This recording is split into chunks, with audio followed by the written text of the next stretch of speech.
تعالى بس تعالى يا ابني انت روح مع دي.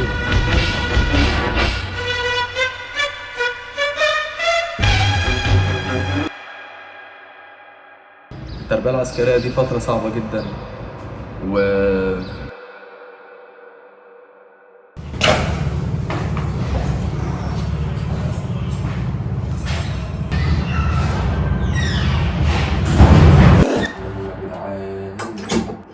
بصراحة مش عارف صوتي حاسه بيرن، فاحنا هنطلع بره.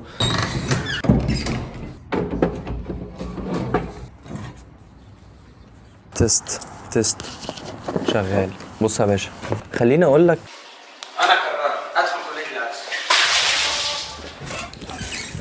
بصراحة انا مش متعود على شكلي بالبتاعة دي. كل ما انا موطي صوتي على فكرة علشان انا بس مش عايز ازعج اي حد نايم دلوقتي، لان الساعة دلوقتي 6 الصبح وانا مش عايز اضايق الناس حواليا. هو في الفيديو ده انا عايز اتكلم عن الكلية والدروس اللي انا استفدتها او اللي انا اتعلمتها من سنين الكلية، مش من الكلية بذاتها كدراسة لغة او كدراسة اكاديمية، انا قصدي كالتجربة عامة. تجربة الكلية بالنسبة لي كانت عاملة ازاي. خليني اقول لك ان في سنين الكلية انا مش عارف، انا الاي كونتاكت مش لازم ابقى باصص في الكاميرا طول الوقت، انا بفكر. يعني شخصيتك هتتغير بان انت هتقابل ناس جديده، طبعا هتقابل ناس كتيره، هتبقى ما انتش مستوعب ان الناس دي كلها بتفكر بالطريقه بتاعتك اللي انت بتفكر بيها. انت وانت في مجتمع صغير، انت وانت في كوميونتي صغير، وانت في كليه، انت بتبقى فاكر ان فكره الكليه انت زي ما قلت لك انت بتعمل علاقات، او انت بتشوف ناس جديده، بتشوف ناس في نفس الفئه العمريه بتاعتك. ففكره ان انت تلاقي حد بيفكر بنفس الطريقة وتعمله حاجة أو تشوف حاجة فتعجبك فتحب تجربها وتعملها، هي دي اللي بتغير الشخصية. يعني مثلا anyway بتبقى حابب مثلا تجرب حاجة معينة، بس الحاجة المعينة دي انت ممكن شخصيتك مش متشابهة مع الحاجة اللي انت عايزها، فبالتالي انت ممكن تقول انا مش هعرف اعمل الحاجة دي، بس هو اكشلي انت تقدر تعمل الحاجة دي، ومش انت تقدر ومش عارف ايه. يعني انت فعلا لو محتاجها، انت فعلا لو عايزها وشايف ناس حواليك عملت حاجة زي كده والدنيا منفتحة والناس بتجرب عادي ومش كلنا ضيقين، انت ممكن تقول قشطه، اشمعنى انا لا؟ يعني انا عايز اجرب الحاجه دي، ما يمكن تعجبني. وفكره ان انت ممكن تقول بس انا شخصيتي مثلا مش متناسبه مع الحاجه اللي انا نفسي فيها. اول درس انا اتعلمته ان انا شخصيتي دايما بتتغير. وانا مثلا يعني انا مش عايز ادي مثال عليا، بس انا مثلا ما كنتش اتوقع في يوم من الايام ان انا هقف قدام كاميرا واتكلم واعرف اتكلم عادي والدنيا تبقى ماشيه معايا عادي، مش هبقى مثلا متوتر قوي مع اني كنت متوتر زمان. فانت الفكره كلها ان انت مثلا لو عايز لايف ستايل معين او عايز حاجه معينه، او مش لايف ستايل، انت لو عايز تعمل حاجه معينه، الحته دي مهمه. واللي ممكن يخلي شخصيتك تتغير مقدار احتياجك للحاجه. ليه بقى؟ مقدار احتياجك للحاجه بص، هو مش انا اللي بقول كده، جوردن بيترسون تقريبا اسمه او بيترسون، كان بيقول انها استغرقت مني 30 عام عشان اكتشف اللي بيحصل الاتي ده اللي انا هقوله ده. This took me like 30 years to figure out, and I figured it out on this tour. And here's why. So imagine you do something new. If you put yourself in a new situation, then new genes code for new proteins and build new neural structures and new nervous system structures. Same thing happens to some degree when you work out. There's a lot of potential you locked in your genetic code. And then if you put yourself in a new situation, then the stress, that's the situational stress that's produced by that particular situation, unlocks those genes and then builds new parts of you. انت في الجينز بتاعتك بعض الخصائص او بعض الصفات اللي مش بتتشاف او اللي هي مش مفتوحه او اللي هي مش هتعرف تشوفها غير لما تتحط في ستريس. وانس ان انت بتتحط في ستريس، في بقى بعض الخصائص وبعض الصفات مش هتظهر غير لما يتحط عليك ستريس. الاستريس اللي انت حاطه على نفسك علشان انت محتاج الحاجه دي، وفعلا ما عندكش مشكله تغير في نفسك علشان انت عايز تجرب وعايز تشوف الناس دي بتعمل ايه. انت قدامك ناس كتيره، في ناس بتعمل حاجات مختلفه، انا عايز اجرب الحاجه دي، انا عايز اجرب علشان انا عايزها، فانا اغير من شخصيتي. انت ممكن تقول ايوه بس انا شخصيتي كده ومش هتغير، بس هي اكشلي كل الموضوع ان انا هجرب، وبتتاخد واحده واحده. مفيش حد بيتغير مثلا 180 درجه. في طبعا حاجه اسمها انا انطوائي، بس مفيش حاجه اسمها مثلا انا هفضل انطوائي لان دي شخصيتي. هو انت لو ما عندكش مشكله في ان انت كونك انطوائي، قشطه، مفيش اي مشكله.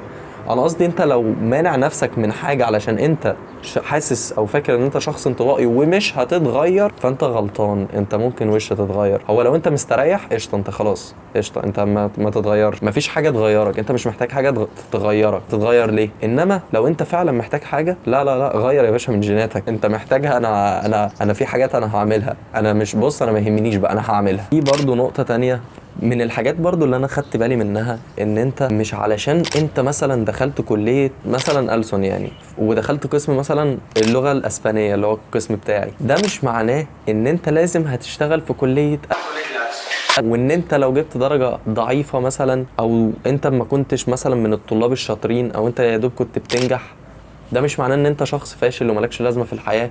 وايه اللي دخلك كليه ألسن قسم اسباني؟ هي حاجه بديهيه، بس مفيش مشكله ان انا اقولها تاني يعني. مش كلنا هنشتغل نفس الشغلانه، ومش علشان كلنا دخلنا كليه ده معناه ان احنا كلنا هنشتغل تبع الكليه بتاعتنا. يعني انا من الحاجات اللي ما بفهمهاش بجد لما دكتور مثلا يعاقب طالب علشان هو مستواه مش كويس وهو في الكليه. طيب بصراحه انا مش بقول لك هو ملوش حق يعاقبه، بس انا مش فاهم. طب ما هو ممكن يكون بيعمل حاجه تانية في يعني جنب الكليه، يعني انت بتعاقبه ليه؟ ما هو انا مش يعني بلاش يعاقب ان هو حتى يبص له نظره دونيه، اللي هو انت ازاي ما انتش عارف دي يا عم؟ ما انا ممكن ابقى عارف حاجات تانية في الحياه. يعني انا قصدي نظرتك لنفسك عامه، او نظره صاحبك لصاحبك، او الصحاب ما بينهم وما بين بعض. مش معنى ان انا مثلا مش شاطر في اللي انا بدرسه في الكليه يبقى انا كده مش ماليش لازمه في الحياه. لا عادي، انا ممكن اشتغل في مجال تاني واشوف رزقي، فاهم، واقبض برضه فلوس حلوه وهيبقى لي لازمه في المجتمع وكل الكلام ده. فمش معنى مثلا ان انت ضعيف في الكليه ده بالضروره معناه ان انت فاشل في الحياه، لان انت ممكن عادي تعمل حاجه بره الكليه يعني، او تعمل حاجه انت اكتشفت ان انت بتحبها. دخلت الكليه الغلط يعني عادي. يعني الكليه مش بتدرس ماتيريال، الكليه غرضها ان انت تعمل علاقات، واي ماتيريال انت ممكن تدرسها بره الكليه. ده مش كلامي، ده كلام ايلون ماسك. Probably want to hang around with a bunch of people your own age for a while instead of going right into the workforce. So I think colleges are basically for fun and to prove you can do your chores, but they're not for learning.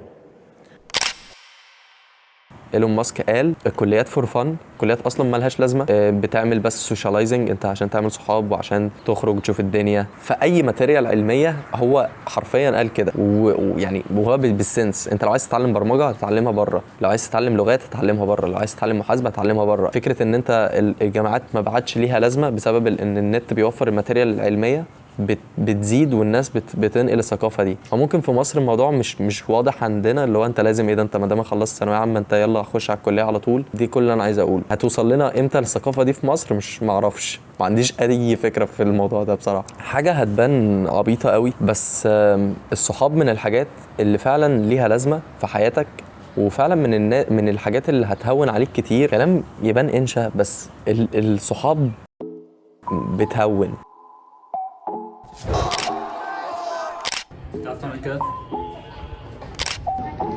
يعني الصحاب، لمة الصحاب لما يكون معاك صحابك بتبقى مستريح في المكان اللي انت فيه. طبعا انت لازم تسعى ان انت تعمل صحاب كويسين، وصاحب جدع بكذا صاحب مش جدع وكل الكلام الحلو ده. بس انا برضو جاي اقول لك حاجة، لان مش كل الناس بتبقى فترة الكلية بالنسبة لها عندها صحاب وبتبقى حياتها كلها 100 و10 على 10. مش الدنيا ما بتبقاش كده مع ناس كتيرة. يعني انا من وجهة نظري برضو ان في ناس بتقولك ان فترة الكلية دي هي الفترة اللي انت لازم يعني دي احلى فترة في حياتك، ودي الفترة اللي انت فاهم الجولدن ايدج بتاعك يعني. انا شايف ان هو لا، انت يعني مش بالضرورة تكون سنين الكلية هي احسن سنين. يعني انا مش فاهم ايه اللي خلى سنين الكلية احسن سنين. ممكن تبقى بعد الكلية، ممكن في الشغل يعني. ففي ناس كتيرة بتبقى مثلا ما عملتش صحاب وحياتها متأزمة في الكلية وما عندهاش صحاب. الكلية بالنسبة لها حاجة تقيلة، حاجة رخمة. انا شايف ان هي حاجة رخمة، بس مش بالضروره ان انت تعمل صحاب في الكليه. ومش مش قصدي تعمل، بس انا مش قصدي ان فتره الكليه تكون هي احلى فتره. هي فعلا بتبقى يعني لو فتره حلوه بتبقى حاجه تحفه، لو حاجه رخمه بتبقى حاجه مأساويه شويه. ولكن احنا لسه فاهم لسه هنعيش يعني. فما فيش مشكله ان يكون رزقك في الخطوه اللي جايه في مثلا في حياتك العمليه. مثلا ممكن يكون رزقك مكان تاني، مثلا الدنيا تبقى حلوه معاك، فما تأزمش يعني مقوله ان مثلا احلى سنين حياتك هتعيشها في الكليه، انا مش شايف لها سبب بصراحه. انا شايف ان انت تخلي كل سنين حياتك تحفه. ومن الدروس برضو اللي انا اتعلمتها ان يعني انا دلوقتي اهوت في سنه رابعه ومفارق ناس يعني بنسبه 90% الناس اللي احنا عرفناهم على مدار حياتنا مثلا في فتره ثانويه اللي هي 3 سنين اللي انت ليك علاقه بيهم دلوقتي مثلا 10-20%. فانت فكره ان انت في ناس كتير قوي مش هتشوفها هي فكره حزينه جدا، ولكن ده بيخليني ارجع وافتكر ان البني ادم برضو ملوش غير نفسه غير في المقام الاول. انت اكتر واحد هتعيش مع نفسك، فلازم بجد لازم تهتم بيها، لازم تحبها، لازم تطورها، لازم تعرف تعيش مع نفسك وتصاحب نفسك، لان في اوقات كتيره مش دايما هتلاقي حد يقف جنبك في كل المواقف. فنفسك لازم تهتم بيها ولازم تظبطها كده. في ناس مثلا ممكن تبقى عندها بانيك من الموضوع ده، اللي هو دي فترة أنا بنهي فترة في حياتي وفي فترة جديدة أنا معرفش عنها أي حاجة، وهي فعلا الموضوع يستحق إن أنت تبقى متنشن ومش عارف إيه اللي هيحصل، وفي ناس خايف إن أنت ما تشوفهاش تاني، ولكن دي سنة الحياة، يعني فترة ثم فترة ثم فترة والدنيا بتمشي وبس. واصحابك اللي بجد انت اكيد هتسأل عليهم يعني ومش هينسوك يعني. اتمنى يعني، انا اتمنى بصراحة لكل الناس اللي بالكلية تعيش ايام حلوة، وانا اتمنى لنفسي برضه اعيش الايام اللي جاية حلوة. بس اشوفك في الفيديو اللي جاي ان شاء الله. ولو عجبك الفيديو ما تنساش بقى تعمل لنا بقى فولو لايك وسبسكرايب. بس شكرا ان انت اتفرجت، واشوفك في الفيديو اللي جاي. سلام.